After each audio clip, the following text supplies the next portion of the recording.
하나님의 말씀은 룻기 2장 말씀,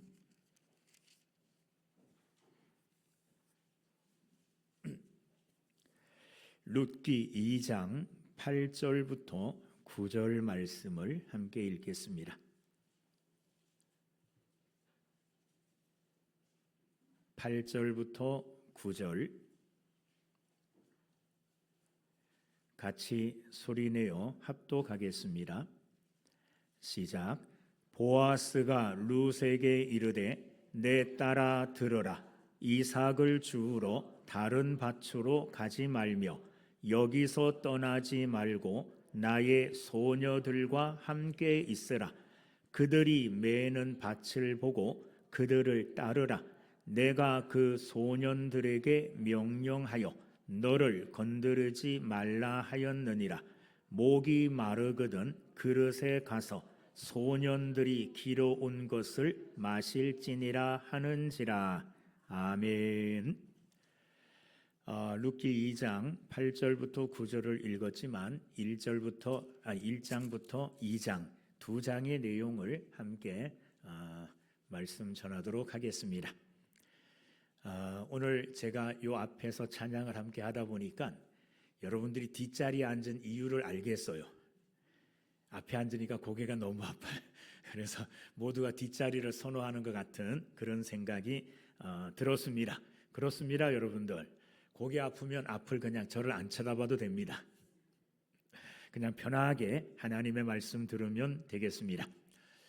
혹시 어제 들은 말씀이 여러분들의 마음을 굳건하게 해서 오늘 다시 나오신 분 계십니까? 이게 이제 말씀의 적용인데, 하나님의 말씀을 들었을 때 그 말씀이 실제적으로 내 삶에 적용이 돼야 되잖아요. 오늘 혹시 오늘 부흥의 둘째 날인데 교회 가야 되겠는데 했는데 갑작스럽게 무슨 일이 일어났어요. 그런데 그 일 때문에 내가 교회를 안 가는 것보다 하나님이 내게 베풀어 주신 은혜를 생각하니 그 은혜에 비하니까 이 은혜와 이걸 바꾸려니까 은혜가 훨씬 중요해서 은혜로 여러분들의 마음을 굳건하게 해서 오늘 나가야 되겠다, 이렇게 해서 나왔다면 여러분들은 어제 은혜 받은 겁니다. 오늘도 말씀을 통해서 은혜 받으시고 말씀대로 살아가는 여러분들이 되기를 주님의 이름으로 축원합니다. 제가 신학교 다닐 때 어떤 친구 하나가 기도원 가서 은혜를 받았어요. 기도원 가서. 그러니까 30년도 훨씬 넘은 일이죠. 기도원 가서 은혜를 받았는데 얼마나 큰 은혜를 받았는지 반지를 빼서 헌금을 했어요. 그리고 집에 와서 막 후회하는 거예요. 뭐라고 말하느냐 하면 이제 반지 빼서 헌금할 정도의 은혜는 안 받아야 되겠다. 은혜를 내가 수준을 좀 정해놓고 받아야 되겠다는 거예요. 잘못 은혜를 많이 받았다가는 큰일 나겠어요. 반지, 시계 다 빼줄 것 같으니까 은혜를 어떻게 받아요? 적당히 받아야 되겠다, 이렇게 말한 기억이 납니다. 여러분, 은혜 적당히 받아야죠. 적당히 받으려고 선 거놓고 사는 사람이 있어요. 주일 낮 예배만 참석하는 사람들은 주일 낮 예배만 참석할 정도의 믿음 안에서 살기를 원해요. 조금 더 큰 은혜 받으면 어떻게 해야 됩니까? 주일 오후 예배도 드려야 돼요. 그러니까 그 정도의 은혜를 안 받으려고 애써서 마음을 조절하는 사람이 혹시 있으면 될까요? 안 될까요? 안 됩니다. 어떤 사람은 내가 더 큰 은혜 받으면 어떡하지? 야, 내가 너무 큰 은혜 받아가지고 새벽 예배까지 가야 되면 어떡하지? 새벽 예배 안 갈 정도의 은혜만 받아야지. 선을 딱 그어놓고 그 이상은 좀 안 넘어갔으면 바라는, 안 넘어가기를 바라는 이런 사람이 있어요. 내가 은혜를 많이 받고 그 은혜 받은 대로 하나님 앞에서 충성하고 믿음의 삶을 잘 살면 성도들이 나를 좋게 보아 장로시키면 어떡하지? 장로님 되면 내 하고 싶은 거 하지 못하고 억지로라도 교회에 충성해야 되고 억지로라도 성도들 앞장서야 되는데 그 정도의 은혜를 받으면 안 돼 하고 스스로 자기가 감정을 조절하는 게 아니라 은혜 받는 것을 조정하는 사람이 있다는 거예요. 어떤 사람은 너무 은혜를 많이 받으면, 큰 은혜 받으면 난 요 정도가 딱 좋은데 더 이상 은혜 받으면 11조도 해야 될 것 같아. 그러니까 11조는 안 해도 될 정도의 은혜만 나는 받기를 원해. 이렇게 말하면서 은혜의 선을 다 꺼놓고 이렇게 살기를 바라는 사람이 있어요. 여러분 혹시 오늘 적당히 은혜 받기를 원한다면 그러면 안 됩니다. 오늘 성경 말씀을 통해서 우리가 말씀을 통해서 은혜 받기를 원하는 건 뭐냐 하면 그냥 가해, 강가, 얕은 곳 이런 곳에 머물지 아니하고 더 큰 깊은 은혜의 바다, 은혜의 중심으로 들어가기를 원하는 말씀을 제가 전하려고 해요. 이제 이 말씀 듣고 여러분들은 주저하지 마시고 은혜 받는 데에 그냥 막힘없이 그냥 마음을 활짝 열고 하나님이 주시는 대로 은혜를 듬뿍 받아서 그 은혜대로 살아가시는 여러분들이 되기를 주님의 이름으로 축원합니다. 그래서 오늘 말씀 들은 분들, 주일 오전 예배만 참석하시던 분들은 이제 오후 예배도 참석하시고 오후 예배, 주일을 온전하게 지키시는 믿음의 사람이 되시고 그 다음에 적당히 신앙생활을 했던 사람들은 이제 적당히가 아니라 적극적으로 마음을 열고 순전하게 신실되게 마음을 다하여 힘을 다하여 하나님을 섬기는 믿음의 삶을 살겠다 이렇게 결단하고 결심하시는 여러분들이 되기를 주님의 이름으로 축원합니다. 그런 분들이 한 분이라도 더 계신다면 믿음의 진보가 이루어져서 내 믿음의 삶이 진보가 이루어진 그 믿음이 내 삶에 나타난다면 오늘 이 시간을 통해서 여러분들은 은혜 받은 겁니다. 여러분 오늘 은혜 받음으로 여러분들의 믿음이 일보 전진하는 이런 믿음의 큰 역사가 있게 되기를 주님의 이름으로 축원합니다. 자, 오늘 룻기 2장을 읽었는데 이 룻기서는 사사시대의 기록이 된 겁니다. 아니 사사시대의 이야기를 하는 겁니다. 사사시대. 여러분 사사시대를 한마디로 말하면 어떻게 말할 수 있느냐? 사사기 21장 25절 사사기 마지막 장 마지막 절입니다. 여기에 이렇게 말합니다. 그때에 이스라엘에 왕이 없으므로 사람이 각기 자기의 소견에 옳은 대로 행하였더라 이렇게 기록하고 있습니다. 왕이 없으므로 사람들이 각기 자기 생각에 옳은 대로 내 생각은 이래. 그러니까 내 생각대로 내가 생각하는 옳은 대로 행하여던 시대가 사사시대예요. 이 시대의 이야기를 기록한 게 룻기서입니다. 자, 이 시대에는 영적으로 어두운 시대였습니다. 그리고 경제적으로도 위기를 맞이했고 도덕적으로도 타락했고 신앙의 붕괴까지 이루어진 그냥 정말로 한마디로 위기의 시대가 바로 그 시대였습니다.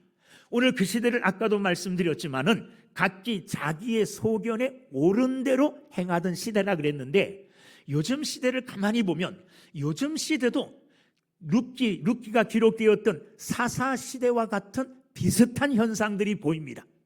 사람들이 자기가 하고 싶은 대로 하려고 그래요.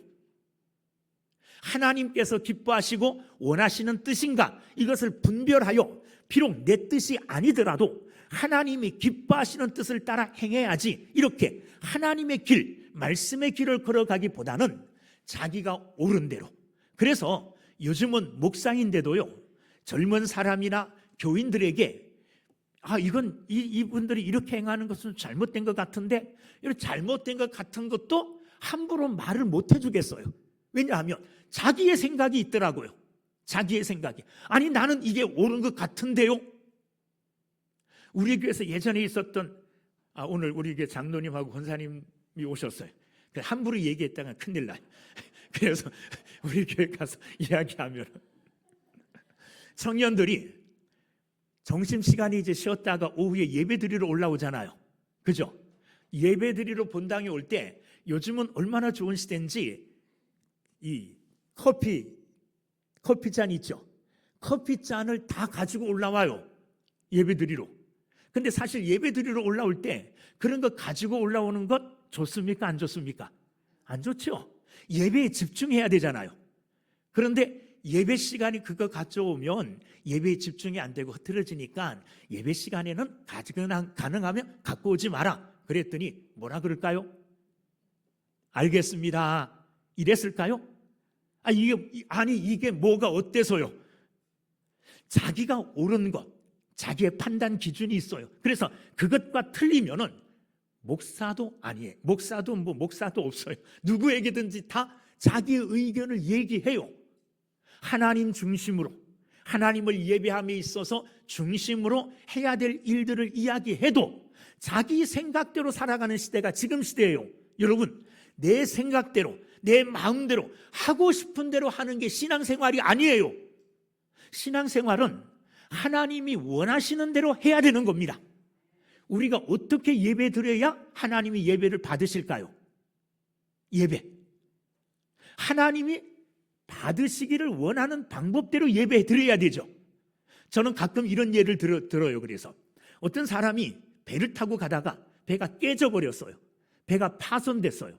그런데 거기서 떨어져 나온 나무 판때기 하나 붙들고 겨우겨우 무인도에 도착했어요.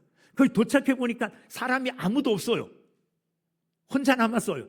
무섭기도 하고, 그리고 무엇인가 의지할 게 있어야 될 것 같아서 무인도에서 종교를 하나 갖기로 했어요.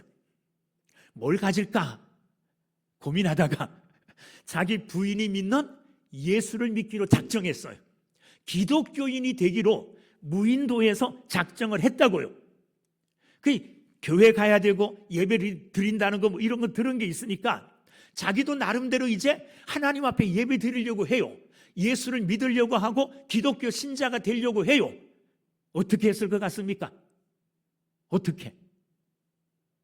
자기 생각나는 대로 했을 거 아니에요. 그죠? 무인도에서 좋은 나무 열매를 하나 발견했어요. 그리고 그 과일 열매를 이걸 하나님께 바치는 게 좋을 것 같다.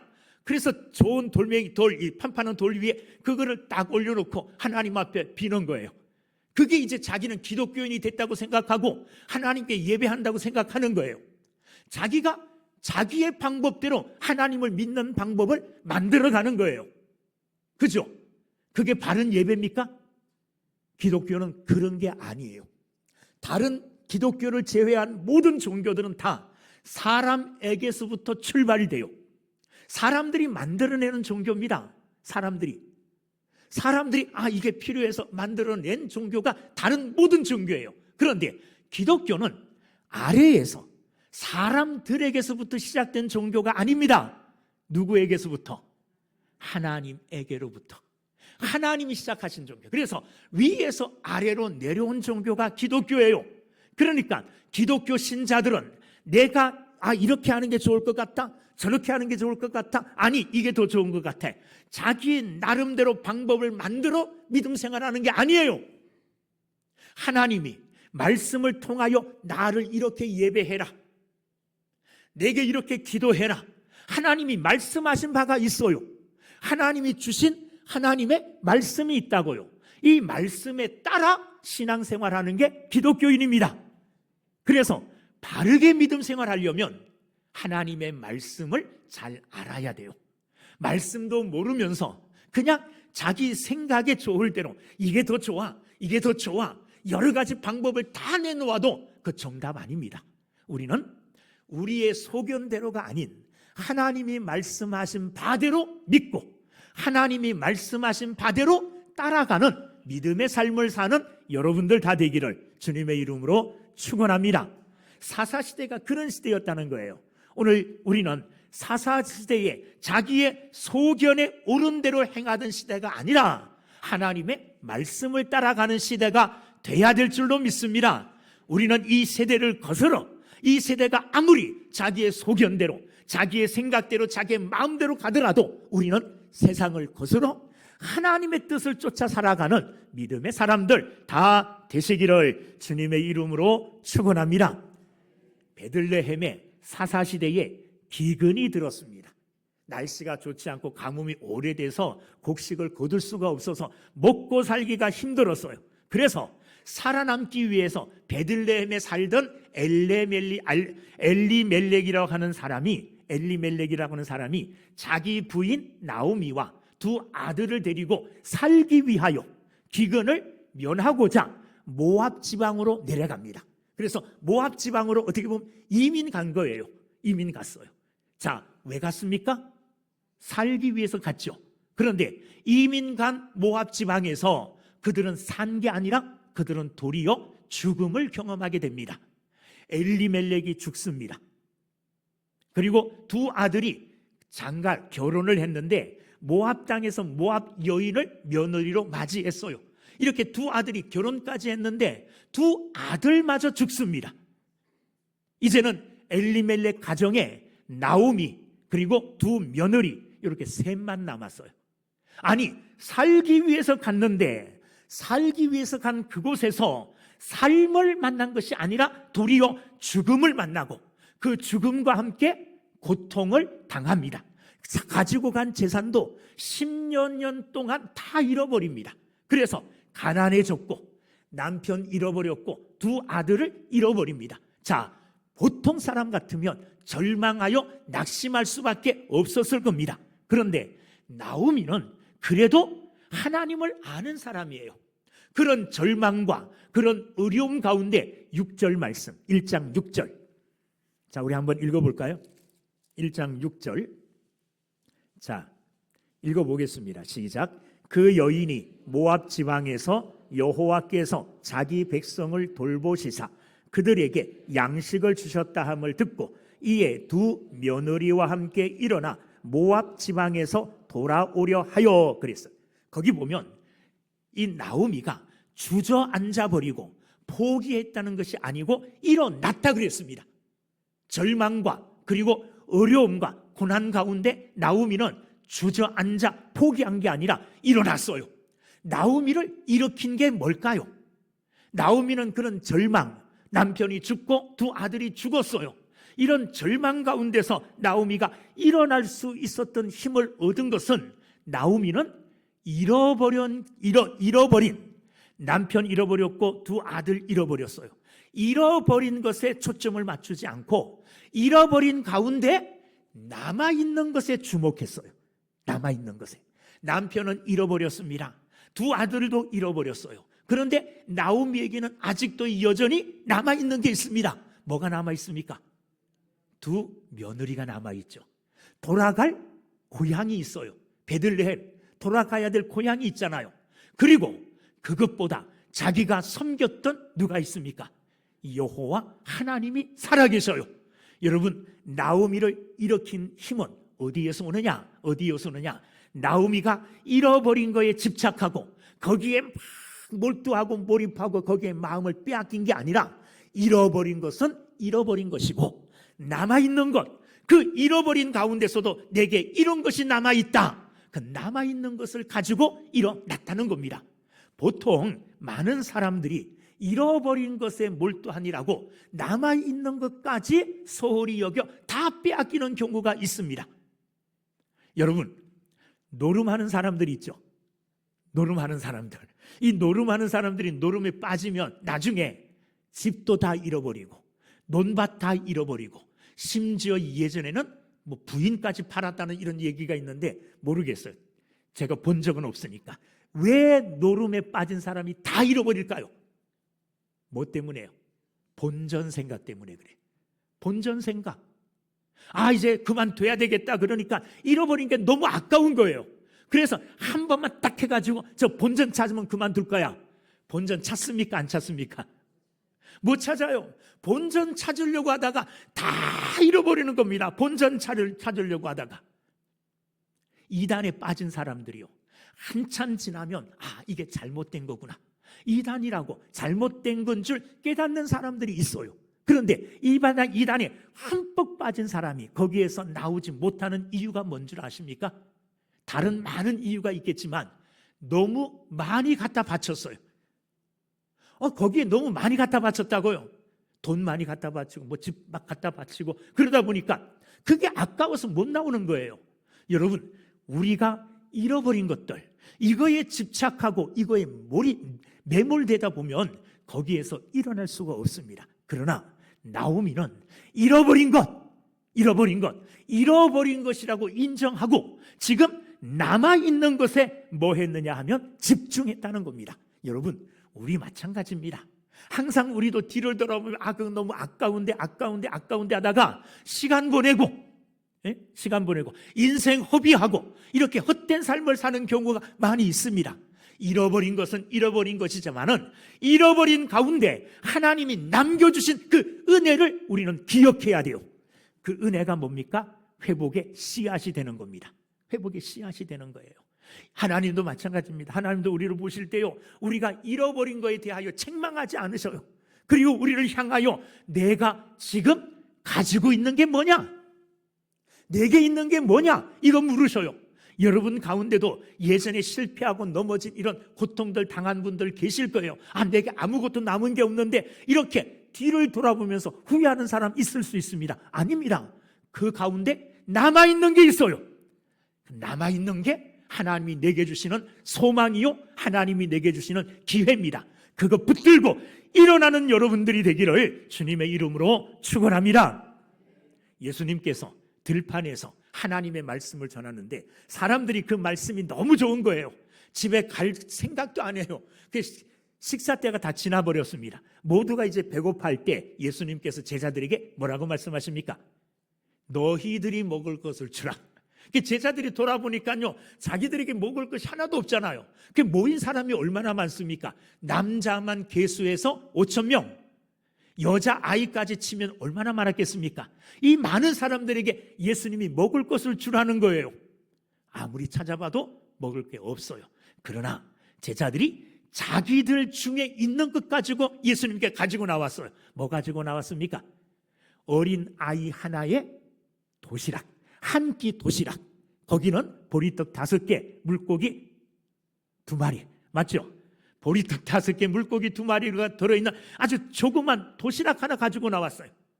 이것밖에 없다는 거예요. 그런데 가지고 있는 그 작은 것이지만 그것이 주님의 손에 들려졌을 때에 어떤 역사가 일어났습니까?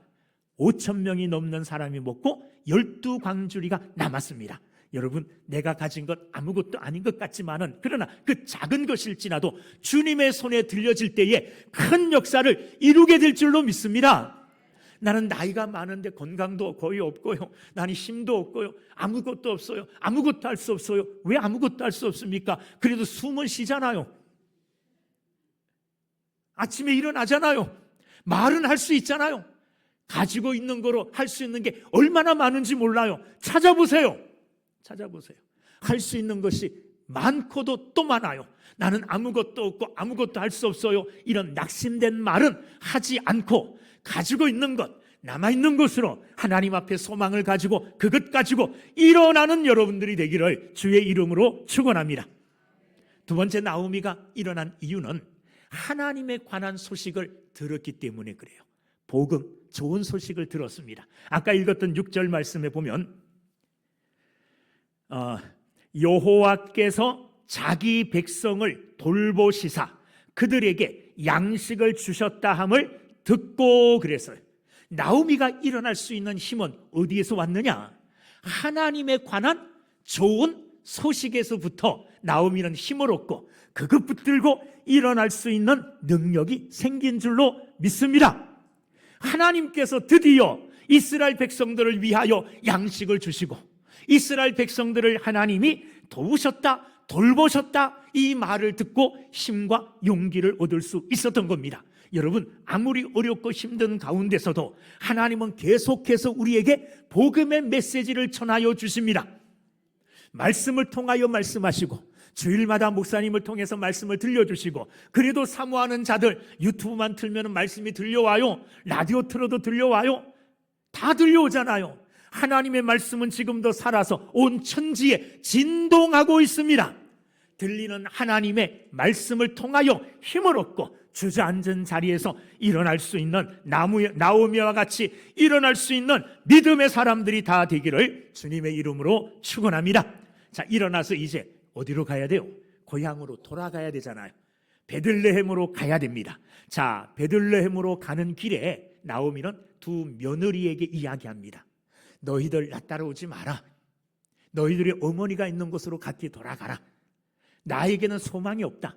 내가 혹시 이 나이에 결혼을 해서 아이를 낳더라도 그 아이가 다 자라 너희들과 짝이 될 수 있겠느냐? 내게 아무런 소망이 없으니 고향으로 돌아가라, 어머니에게 돌아가라, 이렇게 권면을 합니다. 그러자 그 중에 한 며느리가 돌아갑니다. 누가 돌아가느냐? 오르바라고 하는 며느리는 돌아갑니다. 그런데 오늘 이 룻기서의 주인공 되는, 물론 하나님이 주인공이시지만은 하나님이 세우신 사람 주인공은 룻이잖아요.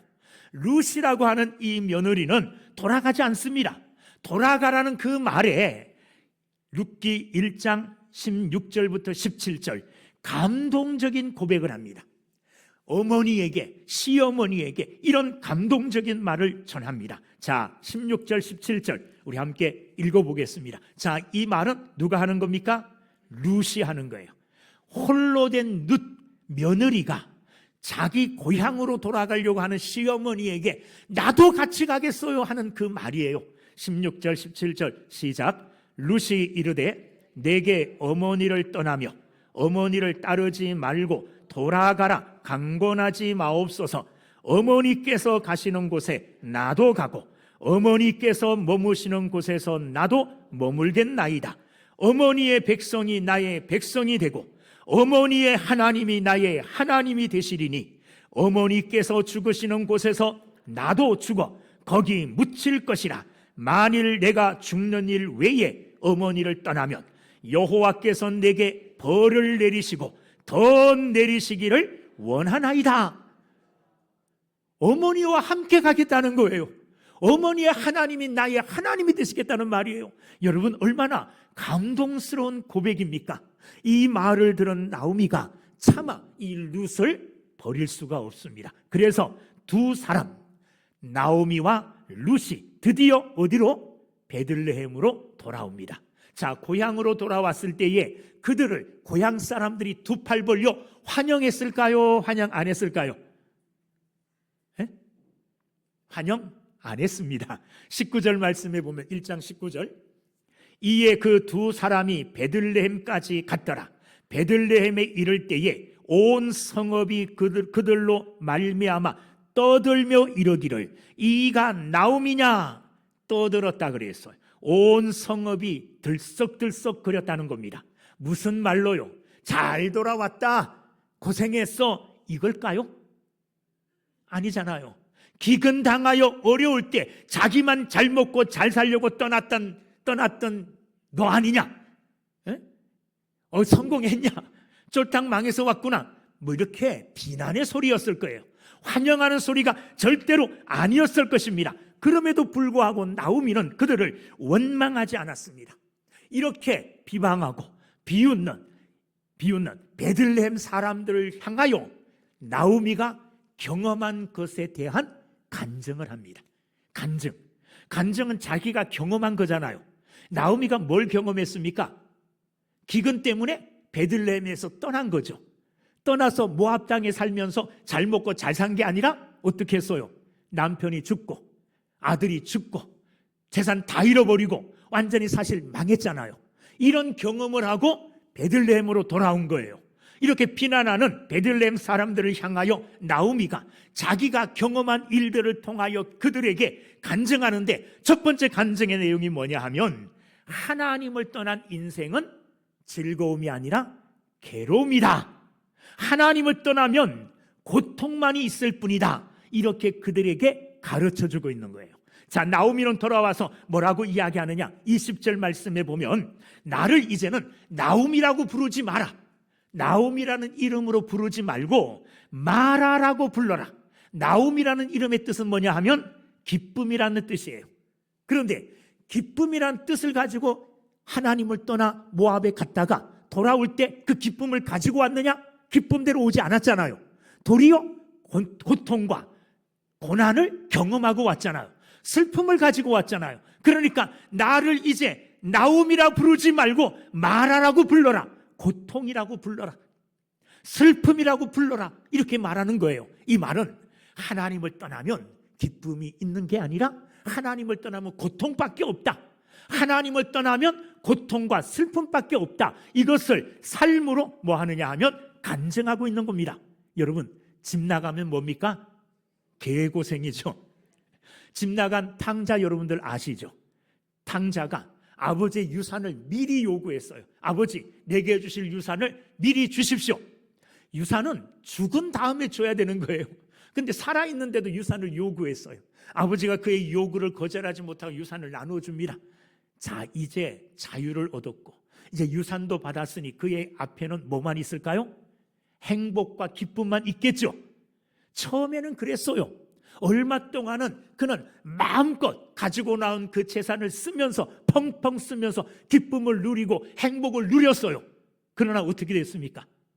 아버지를 떠난 그의 인생의 종말이 먹을 것이 없어서 돼지 치는 데 가서 돼지를 치면서 돼지가 먹는 쥐염 열매를 먹고자 해도 그것조차도 배불리 먹을 수 없는 그런 형편에 처한 자가 당자예요.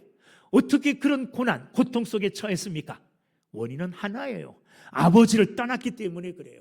우리도 좀 더 잘 살아보기 위해서 세상의 여러 가지 쾌락과 환락, 즐거움 이런 건 누리기 위하여 나 교회 좀 떠날 거야. 하나님을 떠날 거야. 여러분, 하나님을 떠난 자들에게 진정한 기쁨과 행복이 있을까요? 아닙니다. 하나님을 떠난 자들에게는 슬픔과 고통만이 있을 뿐이에요. 아담과 하와가 에덴 동산에서 하나님과 함께 있을 때 얼마나 행복했습니까? 행복했겠죠? 행복해요. 거기는 죽음의 걱정이 없어요. 영원히 사는 곳이에요. 거기는 먹을 것, 입을 것 걱정할 곳이 못 돼요. 누가? 하나님이 함께 하시잖아요. 모든 것을 공급해 주시는 하나님이 함께하는 곳이 에덴 동산이에요. 거기서 그들은 마냥 행복하고 즐거운 삶을 살아야 됐어요. 그런데 하나님을 배반했죠. 하나님과의 약속을 어겼습니다. 에덴 동산에서 쫓겨난 아담과 하와에게 행복이 찾아왔습니까? 아닙니다. 슬픔과 괴로움만 그들을 찾아갔어요. 그들은 괴로움과 슬픔 가운데 일생을 보낼 수밖에 없는 죄인으로 떨어져 버렸다는 겁니다. 여러분, 나오미가 말하는 게 뭐냐? 하나님을 떠나면 기쁨이 아니라 하나님을 떠나면 고통밖에 없다. 이것을 간증하여 알려주는 거예요. 오늘 우리에게도 그런 말씀을 하고 있는 겁니다. 여러분, 하나님을 떠나면 기쁨이 있는 것 같지만, 하나님을 떠나면 행복한 것 같지만 아닙니다. 하나님을 떠나는 순간 우리에게는 괴로움과 고통만이 찾아올 수 있습니다. 찾아올 수밖에 없습니다. 이것을 나오미는 경험하여 경험적으로 간증하고 있어요. 이 말을 명심하시기를 주님의 이름으로 축원합니다. 나 믿음 생활하기 힘든데 잠시 좀 떠나 있을게. 여러분, 떠나는 거 고통의 길로 가는 겁니다. 그런 어리석은 선택을 하지 않기를 주의 이름으로 축원합니다. 두 번째, 나오미가 경험한 이 사실로 인하여 말하고 싶은 건 뭐냐? 하나님을 떠나면 더 부자가 되고 재물이 지켜주는 줄 알았는데 하나님을 떠났더니 물질적으로 궁핍해지더라. 21절 말씀에 보면 1장 21절, 내가 풍족하게 나갔더니 여호와께서 내게 비어 돌아오게 하셨느니라. 하나님을 떠나면 더 부자 될 줄 알았어요? 더 잘 살게 될 줄 알았어요. 그런데 하나님께서 하나님을 떠난 자에게 어떻게 하셨다고 그랬습니까? 내가 가진 모든 것을 싹 비워버렸다는 거예요. 하나님이 가난하게 하셨다는 겁니다. 가난하게. 내가 믿음의 생활하는 그 믿음의 생활에 내가 드리는 이 시간을 장사하는 시간에 드리고 돈 버는 시간에 드리고 내 개발하는 시간에 드리면 내가 더 잘 살 것 같아. 그래서 잠시 믿음을 좀 버리고 장사하는 데 힘을 쏟고 시간을 더 많이 드리고 내 개발해서 더 잘 살기 위한 것들에 시간을 많이 드리고 이렇게 해서 잘 살 수 있을 것 같습니까? 잘 못 살아요. 하나님을 떠나면 부요해질 것 같지만 하나님을 떠나면 가난해집니다. 하나님을 떠나면. 물질을 주시는 분은 누구시냐? 하나님이세요. 물질을 주시는 분은. 저는 몇 가지 많이 경험하지 못했지만은 제가 목사잖아요. 그죠? 목사가 돈 많이 법니까? 먹고 살기에 바빠요. 많이 못 봅니다. 그런데 저 친구 목사님들이 부러워하는 거 있어요, 하나. 뭘 부러워하는지 아세요?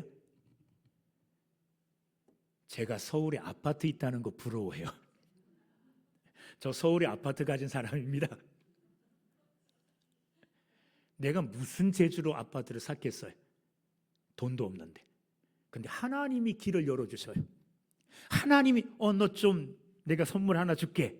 그러면 하나님이 선물을 떡 주셔요.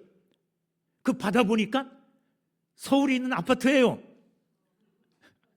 우리 친구 목사님들이 제일 부러워하는 게 그거더라고요. 어떻게 생겼을까요? 이건 우리 교회에서도 얘기 안 했어요.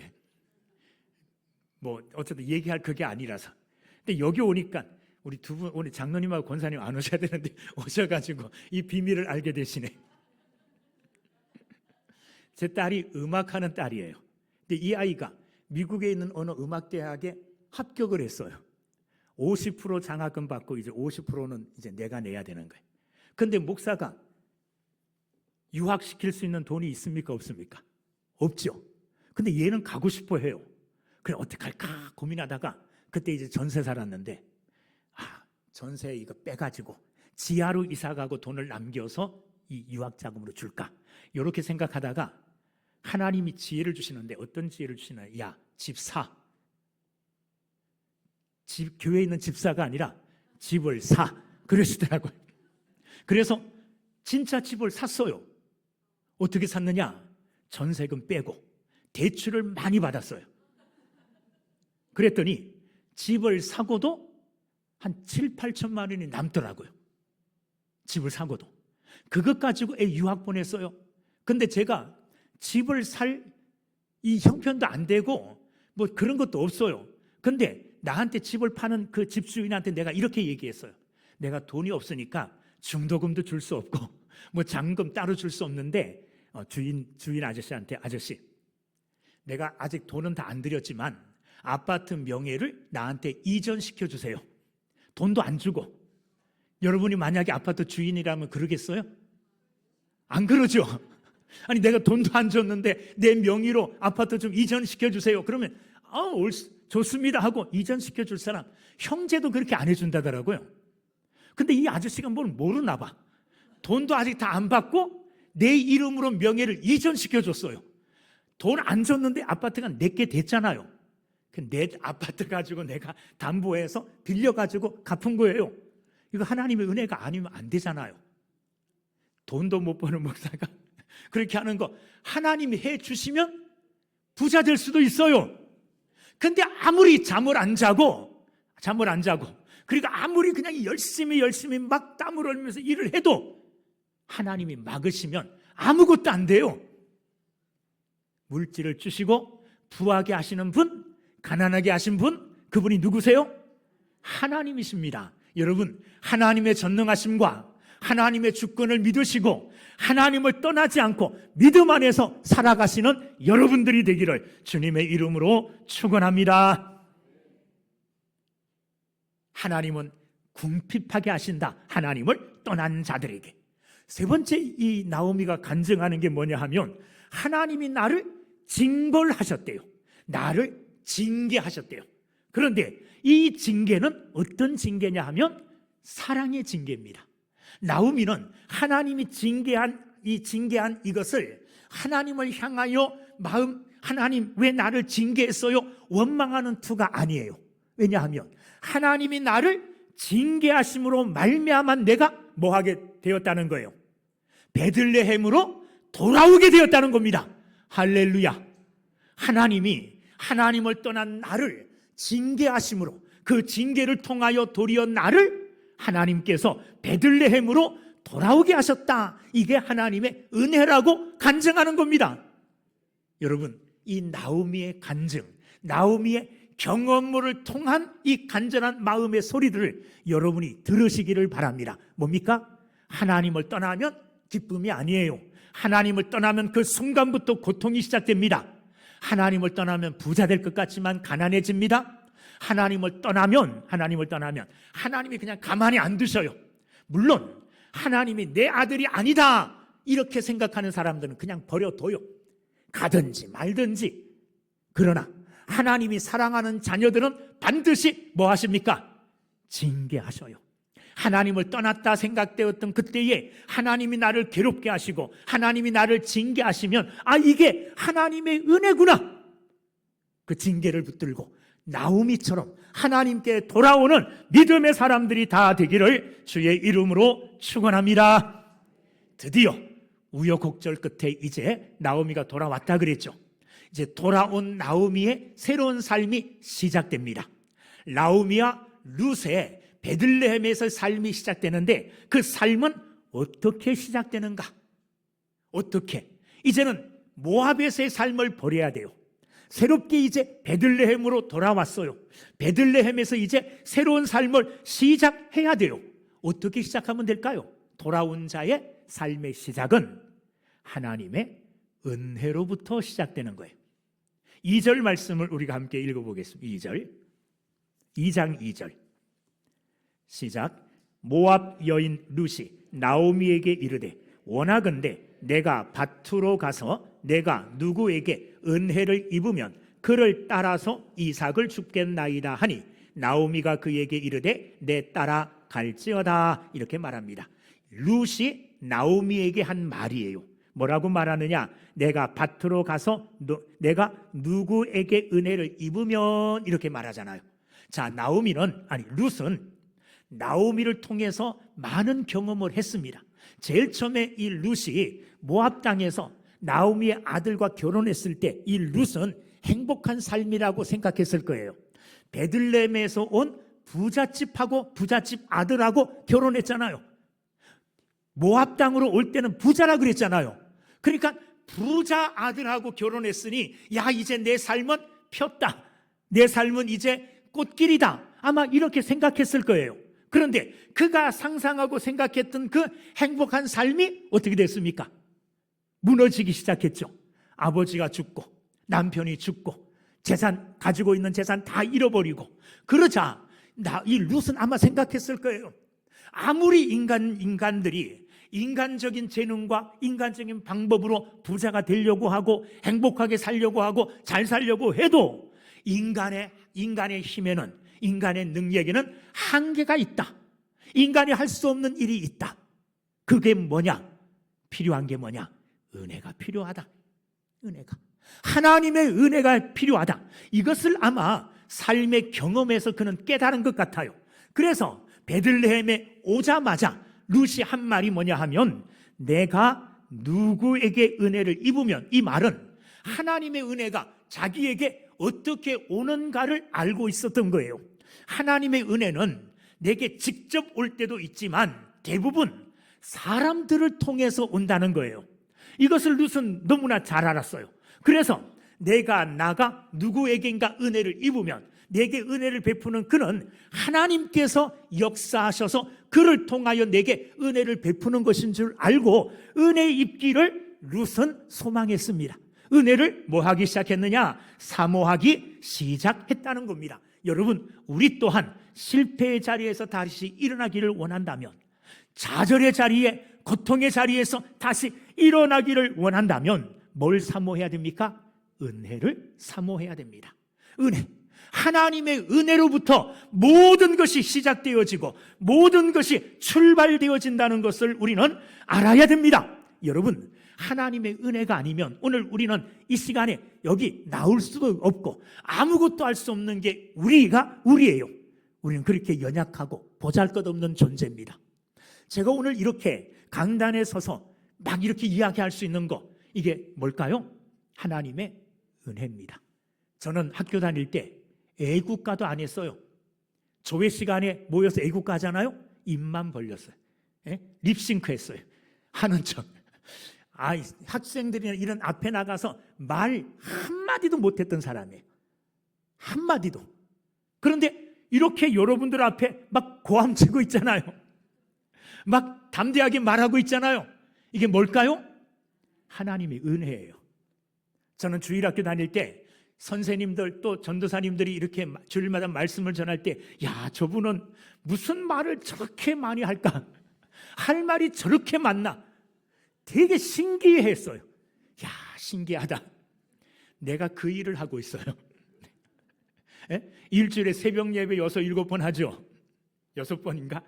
주일 오전 예배, 오후 예배, 수요 예배, 금요 예배, 신방다음 가면 또 신방 설교를 일주일에 얼마나 많이 하는지 몰라요. 한 설교 끝나면 오늘 무슨 설교 끝나잖아요. 다음에 또 설교가 기다리고 있어서 그것 때문에 한시도 마음 놓을 수가 없어요. 설교 속에 살아가고 있어요. 그런데도 하고 있잖아요. 이게 뭘까요? 하나님의 은혜입니다. 하나님의 은혜가 아니면 우리는 아무것도 할 수 없는 이런 약하고 연약한 자입니다. 룻이 베들레헴으로 왔어요. 자기의 고향도 아니고 아는 사람도 없어요. 사람들이 그들을 환영해 주지도 않고 그냥 수근수근거리면서 나오미와 룻 두 여인만 사는 그 집을 향하여 손가락질하고 수근거리고 비난하고 뭐 이러고 있어요. 그런데 그 가운데 거기서 어떻게 살아갈 수 있어요? 자기 힘과 능력, 노력으로 못 살아가요. 전적인 하나님의 은혜가 아니면 살아갈 수 없음을 믿습니다. 그래서 은혜를 사모한 거예요. 은혜 주시기를 바란 거예요. 그런데 은혜가 나타났습니다. 3절 보세요. 2장 3절 보면 룻이 가서 베는 자를 따라 밭에서 이삭을 줍는데 우연히 엘리멜렉의 친족 보아스에게 속한 밭에 이르렀더라. 거기 우연이라는 말이 나와요. 사람들 입장에서 볼 때, 룻의 입장에서 볼 때는 우연히 엘리멜렉의 친족이 되는 보아스의 밭에 간 것 같아요. 이게 우연입니까? 사람이 보기에는 우연이지만 하나님의 섭리인 줄로 믿습니다. 4절 보세요. 4절 보면 마침 그래요. 마침 드디어 마침내 하나님이 우연과 같은 것을 하나님이 사용하셔서 하나님의 섭리, 하나님의 계획하신 대로 엘리멜렉의 친족 보아스의 밭으로 하나님께서 뭐 하신 겁니까? 이끌어 주신 거예요. 이게 하나님의 은혜가 아니면 무엇이 하나님의 은혜겠습니까? 보아스는 어떤 사람입니까? 1절에 보면 보아스에 관하여 이렇게 설명합니다.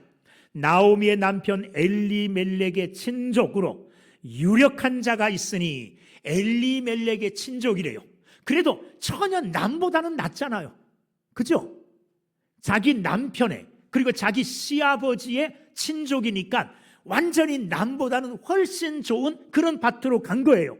그리고 보아스는 거기 보면 뭐라고 표현하고 있느냐 하면 유력자라고 그럽니다. 이 유력자라는 이 말은 어떤 의미가 있느냐 하면 실력자, 능력 있는 자, 그런 자예요. 이 보아스는 능력이 있는 사람이에요. 유력한 자예요. 유력한 자, 능력이 있고 실력이 있는 이런 사람입니다. 이런 유력한 자를 이 룻이 만나게 되어지는데 이것 또한 하나님의 은혜가 아니면 가능하지 않은 거예요. 하나님의 은혜로 말미암아 보아스의 밭에 이르게 되고 하나님의 은혜로 말미암아 유력자인 보아스를 만나게 됩니다. 여러분, 오늘 저와 여러분들의 유력자는 누굽니까? 우리의 유력자는 예수 그리스도이신 줄로 믿습니다. 예수님이 나의 유력자예요. 내가 할 수 없는 일을 능력 있으신 예수님이 해 주셨어요. 내가 뭐 할 수 없습니까? 내가 내 죄를 깨끗하게 할 수 없어요. 그죠? 내가 하나님 앞에 의로운 자가 될 수 없어요. 내가 내 스스로 믿어 하나님 앞에 구원을 받을 수 없어요. 내가 할 수 있는 건 아무것도 없어요. 그런데 이런 무능한 나에게 하나님께서는 유력자이신 예수 그리스도를 보내주셨어요. 그리고 그분을 내가 만났어요. 그분을 만남으로 말미암아 죄 용서받았고 그분을 만남으로 말미암아 하나님의 자녀가 되었어요. 그분을 만남으로 말미암아 흔들리지 아니하는 하나님의 나라를 유업으로 받게 되었어요. 얼마나 큰 은혜입니까? 오늘 룻도 하나님의 은혜로 말미암아 이런 누구를 만나게 되느냐? 유력자를 만나게 되어지는 겁니다. 유력자. 여러분도 유력자이신 예수 그리스도를 만났어요. 자, 그러면 어떻게 해야 될까요? 유력자, 능력 있는 사람을 만났어요. 그러면 이 유력자인 능력 있는 사람 만난 것 참 행운이다. 그리고 만나면서 딱 끝냅니까? 만약에 제가 요즘 잘 나가는 삼성의 이재용 회장님을 만났어요. 할렐루야. 하나님의 은혜로 만났어요. 제 소개도 하고 이재용 회장도 나를 좋게 여겨서 명함도 주면서 나와 악수를 했어요. 나한테 무슨 욕심이 생길까요? 이 만남을 계속 이어가야 되겠다. 그런 욕심이 생길까요? 안 생길까요? 생기죠. 그런 사람 알아놓으면 손해볼 것 있어요? 없어요? 손해 안 봐요. 그런 사람 알아놓으면 내게 좋은 일만 생길 것 아니에요. 그죠? 그래서 이 사람하고 더 가까이, 더 친근하게, 더 친밀해지고 더 사귀어야 되겠다. 그래서 무슨 수를 쓰서라도 더 가까이, 더 사귀기 위하여 내가 막 지혜를 짜낼 거예요. 그런데 내가 그러기 전에 유력자이신 예수님께서, 유력자인 능력 있으신 바로 그분이 나와 지속적인 관계를 맺고 살기를 원하셔요. 지속적으로 깊은 교제의 관계를 맺고 살기를 원하셔요. 오늘 보아스도 마찬가지예요. 보아스가 먼저 룻에게 다가갔을까요? 룻이 보아스에게 찾아왔을까요? 보면 아까 제가 제일 처음에 기독교는 하나님이 우리를 찾아오시는 종교잖아요. 우리는 하나님을 찾아가려고 해도 못 찾아가요. 오늘 본문 8절 말씀을 한번 읽어보겠습니다. 2장 8절 시작. 보아스가 룻에게 이르되. 자, 보아스가 룻에게 이른 거예요. 보아스가 룻을 찾아온 거예요. 룻에게는 보아스가 너무 높은 자리에 있어서, 자, 이방에서 온 여자잖아요. 이방 나라에서. 그리고 뒤끝에야 하녀처럼 이삭 줍는 일을 하고 있잖아요. 그러니까 보아스와 룻을 비교해 보면 이거는 하늘과 땅 차이. 룻이 쳐다볼 수도 없는 높은 곳에 있는 사람이 보아스예요. 그러니까 이런 보아스를 향하여 룻이 어떻게 찾아갈 수 있겠어요? 그런데 보아스가 먼저 말을 겁니다. 보아스는 룻의 자기 밭에서 일하는 것을 보고 이 룻과 지속적인 교제를 계속하면서 그와 더 깊이 사귀기를 원했어요. 그래서 먼저 다가갔습니다. 여러분, 예수님께서도 먼저 우리를 찾아오신 줄로 믿습니다. 내가 예수님을 찾기 전에 예수님이 나를 먼저 찾아주셨어요. 내가 하나님의 이름을 부르기 전에 하나님이 먼저 나를 아셨어요. 내 이름을 불러주셨어요. 그리고 하나님이 나를 향하여 너는 내 것이다 이렇게 말씀하셨어요. 내 것이다, 너 내 거야. 하나님이 먼저 찾아오셔서 하나님, 나를 하나님의 소유로 삼아주세요 이렇게 하나님께 말씀드리기 전에 하나님께서 나를 하나님의 소유로 탁 삼으시고 너 이제 내 소유야, 너 이제 내 거야, 그리고 나와 이제 깊은 사귐을 통하여 더 깊은 자리로 나가자 이렇게 내게 말씀하고 계셔요. 보아스도 마찬가지입니다. 룻을 만난 후에 한 번의 만남으로 룻과의 관계가 끊어지기를 원하지 않았어요. 계속적인 룻과의 관계를 맺고 더 깊은 은혜의 자리로, 더 깊은 교제의 자리로 나아가기를 원했습니다. 그래서 보아스가 룻에게 이야기한 게 있어요. 너 이렇게 해라, 이렇게 해라. 그렇게 하라고 한 게 뭐냐? 그것이 바로 보아스가 룻과 계속적인 교제를 하기 위해서 룻에게 방법을 가르쳐 준 거예요. 그 방법은 오늘 주님과 나와의 깊은 교제, 더 뜨거운 교제, 더 풍성한 은혜의 자리로 나아가기 위한 방법일 수도 있습니다. 가장 먼저 보아스가 뭐라고 말하느냐? 8절 다시 한번 읽어보겠습니다. 시작.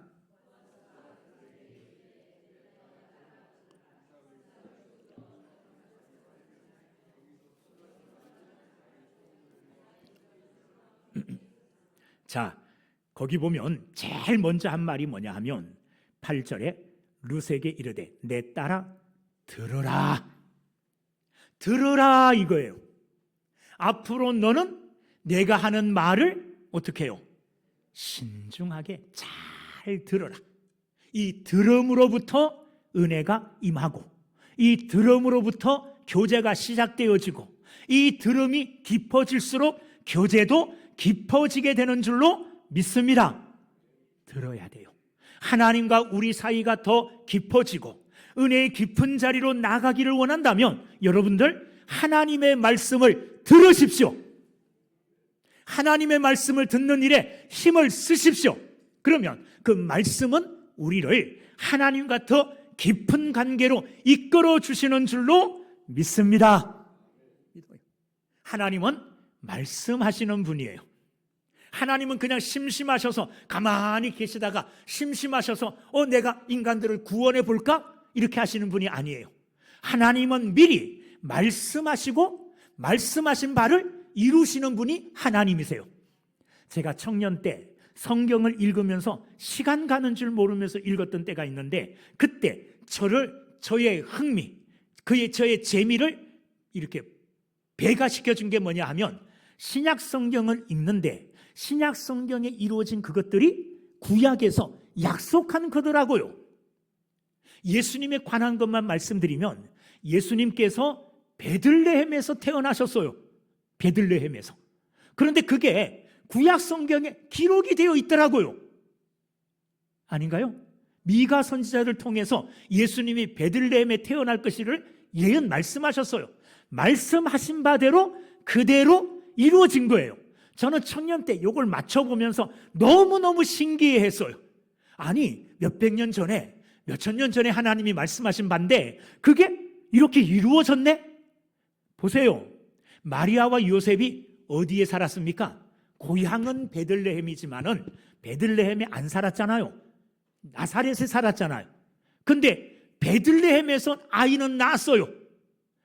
이 예수님을 배에 잉태했을 때는 나사렛에서 잉태했어요. 근데 성경에 나사렛에서 나실 것이라고 말씀 안 했죠. 베들레헴에서 나실 것이라고 약속했어요. 그때 누가? 황제가 호적해라, 이런 명령을 내렸어요. 황제의 이 명령에 따라 요셉과 마리아도 고향으로 호적하러 갔어요. 고향이 어딘데요? 베들레헴으로. 하나님이 그냥 이끌어 가신 거예요. 말씀을 이루시기 위하여 거기서 나게 하시려고. 그래서 예수님이 베들레헴에서 나셨어요. 할렐루야. 예수님이 나실 것, 처녀의 몸에서 나실 것이라고 그냥 하나님이 가만히 계시다가 내 아들을 낳게 하는 거는 동정녀 처녀의 몸에서 나게 해야지, 갑작스럽게 생각나서 그렇게 하신 게 절대 아니에요. 미리 예언하셨어요. 이사야 선지자를 통하여 마리아 처녀의 몸에서 나실 것을 이미 말씀하셨고 그 말씀하신 대로 된 거예요. 하나님은 어떤 분이냐? 말씀하시고 말씀하신 바대로 이루어 가시는 분이 누구냐 하면 하나님이세요. 하나님의 말씀을 많이 알면 하나님의 뜻을 알 수가 있어요. 하나님이 이런 뜻을 갖고 계시는구나, 이런 마음을 갖고 계시는구나, 그걸 알 수 있잖아요.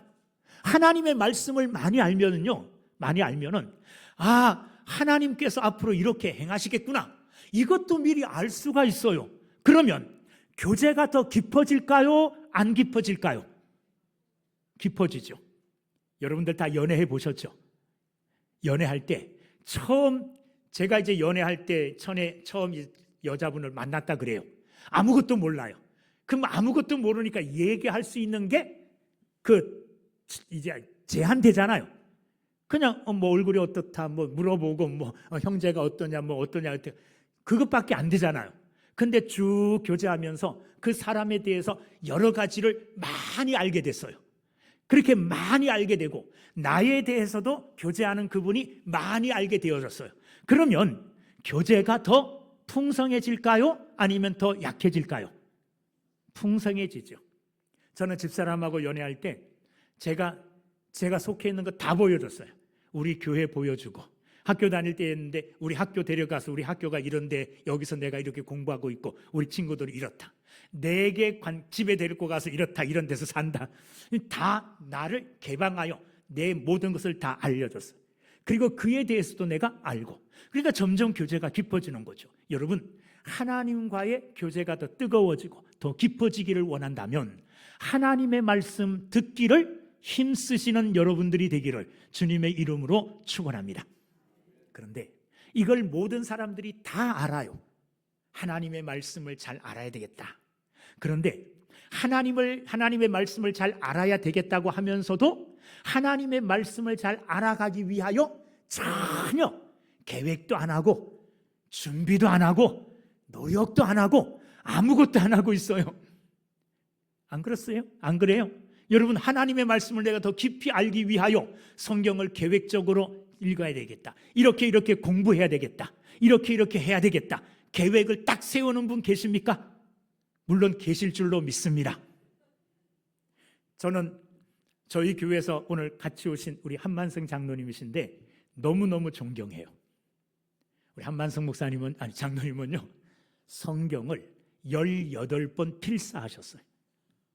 읽은 게 아니라 18번 신구약을 손으로 썼다고요. 왜 안 놀래요? 이 정도면 입이 안 다물어져야 되잖아요.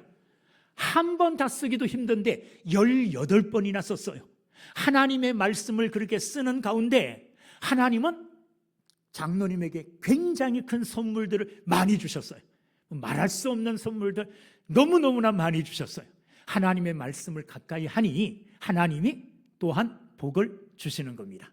여러분, 은혜의 깊은 자리로 나가기를 원하신다면 하나님의 말씀을 가까이 하시고 그 말씀을 연구하시고 암송도 하시고 묵상도 하시고 공부도 하셔서 하나님의 말씀에 익숙해지는 여러분들이 다 되기를 주님의 이름으로 축원합니다. 교제가 더 뜨거워지고 풍성한 은혜의 자리에 나가기 위하여 보아스가 한 말이 무슨 말을 하느냐? 두 번째, 9절 말씀 8절, 내 말을 들으라.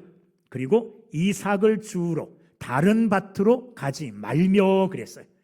여기서 떠나지 말고 나의 소녀들과 함께 있으라. 무슨 말이냐 하면 보아스가 룻하고 계속적인 교제하기를 원하잖아요. 그래서 무슨 말 했느냐? 너 이 밭 떠나지 마. 여기 계속 머물러 있어. 이렇게 말한 거예요. 이 밭은 뭘 상징할까요?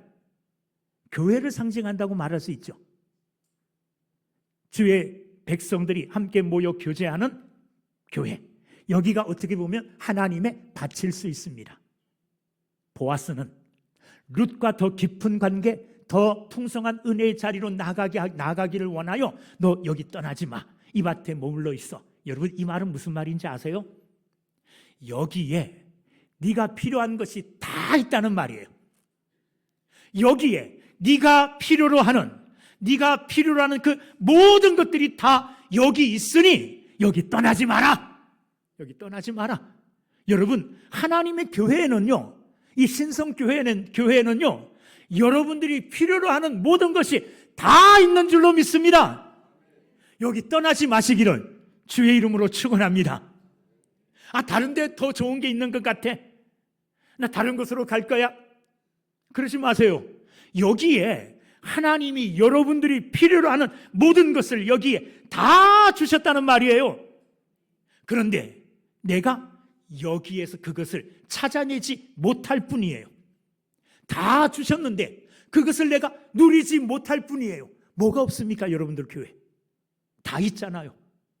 하나님의 은혜가 머무는 곳이고 하나님의 말씀이 있고 성도의 교제가 있고 기도의 교제가 있고 여기 다 있어요. 다 있어요. 다른 곳을 이렇게 기웃거리지 마세요. 보아스가 여기 머물러라, 여기 있어라 하는 이 말은 자신 있는 거예요. 여기 있으면 네가 필요로 하는 모든 것을 다 얻을 뿐만 아니라 지금 너와 내가 처음 만났는데 이 만남의 교제가 더 깊어져서 어디까지 갑니까? 나중에 쭉 보면 결혼까지 합니다. 그래서 룻은 보아스를 통하여 잃었던 기업을 다 되찾아요. 기업을 물읍니다. 그리고 그것뿐만 아니죠. 누구의 조상이 됩니까? 예수님의 조상이 되는 축복을 누려요. 그 멀리까지, 그 영원하고도 하나님이 주시는 놀라운 축복의 자리까지 이 보아스는 염두에 둔 거예요. 떠나지 마라. 여기 있으면 여기에서 네가 필요로 하는 모든 것을 다 얻을 수 있다. 우리 교회는 없는 것 같은데 다른 교회가 똑같아요. 그리고 다른 교회라고 여기에서 못 얻는 것을 다른 교회 가서 얻으려고 갔다가 잘못된 교회 가보세요. 이단에 빠져보세요. 여러분들의 영원한 생명이 그냥 바로 지옥불로 향하여 휩쓸려 가게 됩니다. 잘못된 교훈의 길, 잘못된 자리 갈 수 있어요. 여러분들, 이 자리, 여러분들 하나님이 보내주신 바로 이 자리가 은혜의 자리예요. 여기 머물고 이 자리를 떠나지 않기를 주의 이름으로 축원합니다. 이 자리에 영원히 머물러 이 자리에 여러분들이 이 자리를 지킬 때 여러분이 필요로 하는 가장 놀라운 축복, 하나님 나라의 축복, 영원한 영생의 축복을 여러분이 얻게 될 줄로 믿습니다. 더 나은, 더 놀라운 축복의 자리로 나가기 위하여 이 자리를 믿음으로 지키는 여러분들 다 되시기를 주의 이름으로 축원합니다. 그리고 보아스는 내가 나와 함께 있는 이 소녀들과 함께 있으라. 그러면서 룻에게 동료들을 소개해줘요. 이 소녀들과 함께 있으라. 그리고 소년들이 너를 보호해 줄 것이다. 그리고 소년들이 앞서가면 그 소년들의 뒤를 따라가라. 그러면 많은 것을 얻을 수 있을 것이다. 이렇게 사람들을 뭐 하느냐 하면 소개시켜줘요. 여러분, 더 깊은 자리, 은혜의 자리로 나아가기를 원한다면 주변에 있는 성도들, 나를 이끌고 가시는 우리 목사님, 인도자들, 이런 분들과 함께 나가야 돼요. 성도의 교제가 있어야 된다는 말이에요. 교회 안에 독불 장군은 없습니다. 한 사람이 다 할 수 없어요. 모든 일을 할 때에 함께 해야 될 줄로 믿습니다. 함께 할 때에 앞서가는 사람이 있어요. 목사님이 앞서가시고 장로님들이 앞서가시고 권사님들이 앞서가서요. 앞서가는 그분들을 잘 따라갈 때에 먹을 것을 많이 얻을 수 있어요. 이삭을 많이 주울 수 있다는 말이에요. 그러므로 앞서가시는 분들의 뒤를 바라보며 믿음으로 쫓아가시고 성도들과 함께 성도의 아름다운 교제를 누리면서 성도의 아름다운 교제를 만들어가면서 함께 이 자리를 지킴으로 여러분들이 예수 그리스도를 만남 그 만남으로 그치지 아니하고 예수 그리스도 안에 있는 풍성한 놀라운 은혜를 함께 누릴 수 있게 되기를 주의 이름으로 축원합니다. 그리스도 예수 안에는 우리가 알지 못하는 진귀한 보화들이 엄청나게 많습니다. 그 많은 보화들을 다 캐내요 은혜의 깊은 자리로 들어가시기를 주저하지 말고 망설이지 말고 들어가셔서 그 은혜 속에 헤엄치면서 그 은혜 속에 살아가는 믿음의 사람들이 되기를 주의 이름으로 축원합니다. 말씀 들을 때에 마음을 탁 닫고 경계하지 말고 요 말씀은 들어야 되겠다. 이 말씀 들으면 너무 큰 은혜를 받는 건데 이거 받으면 큰일 나. 뭐 해야 돼? 이게 경계하지 마시고 마음을 활짝 열고 오늘 이 시간뿐만 아니라 주일날 또 예배 시간을 통해서 여러분들의 목사님들이 전하는 이런 말씀들을 그냥 마음을 확 열고 경계심 없이 다 받아들여서 그리스도를 만난 요 만남을 시작으로 하여 그리스도 예수 안에 있는 놀라운 풍성한 은혜들, 더 풍요로운 은혜들, 이 은혜들을 여러분들이 마음껏 받아 누리는 축복된 자들이 다 되기를 주의 이름으로 축원합니다. 기도하겠습니다. 우리 기도하기 전에 찬송가 한 장 하겠습니다.